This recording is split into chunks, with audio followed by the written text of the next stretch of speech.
జగన్ వంటి ఉన్మాదికి అధికారం ఇస్తే ఎలాంటి విధ్వంసం జరుగుతుందనేందుకు అమరావతి ప్రత్యక్ష ఉదాహరణ అని గుంటూరు లోక్సభ టీడీపీ అభ్యర్థి పెమ్మసాని చంద్రశేఖర్ అన్నారు. రాజధానిలో పర్యటించిన ఆయన అమరావతిలో ఆగిపోయిన నిర్మాణాలను పరిశీలించారు.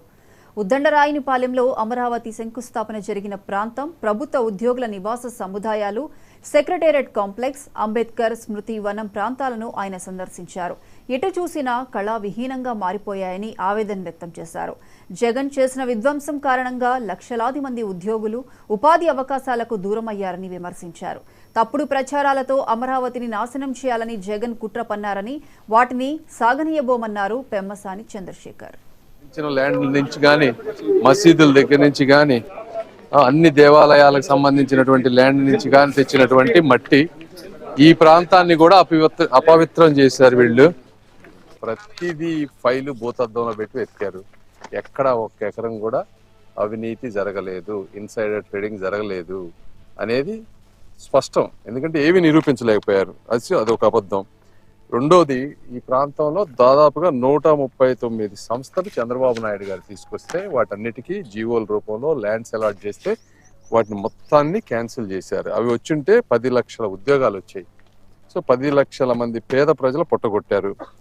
తర్వాత ఈ చుట్టుపక్కల ప్రాంతంలో ఉన్నటువంటి భూమిని కరెక్ట్గా ఒక సమర్థవంతమైన నాయకుడు గనక వాడుకొని ఉంటే ఈరోజు 2 లక్షల కోట్ల రూపాయల ఆస్తి. ఇది ఆంధ్ర ప్రజలందరికీ సంబంధించినటువంటి ఆస్తి. ఎందుకంటే ఇప్పుడు హైదరాబాద్ లాంటి మహానగరం, ఇప్పుడు హైదరాబాద్లో చూస్తూ ఉంటే ఎంత వాల్యూస్ ఉన్నాయో మీరు అర్థం చేసుకోండి. అలాంటి ఆస్తిని మొత్తాన్ని కూడా కేవలం ఉపయోగించుకోకుండా వదిలిపెట్టారు. తర్వాత ఈ చుట్టుపక్కల ప్రాంతంలో టిట్కో ఇళ్ళు 5,000 ఇళ్ళు కట్టారు. ఆ 5,000 ఇళ్ళు పేదలకు ఎవరికి వాళ్ళకి ఇచ్చుంటే వాళ్ళందరూ రెంట్ లేకుండా చక్కగా ఉండేవాళ్ళు. అది కూడా అంతర్జాతీయ స్థాయిలో కట్టినటువంటి కట్టడాలు. వాటిని పూర్తిగా వదిలేశారు.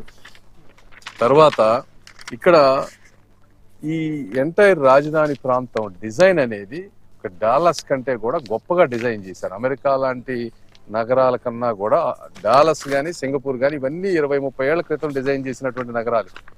ఇప్పుడు లేటెస్ట్గా అవన్నిటిని బేస్ లైన్ తీసుకొని వాటికంటే బెటర్గా డిజైన్ చేసింది ఈ మహానగరం. ఇది కనుక కంప్లీట్ అయి ఉంటే.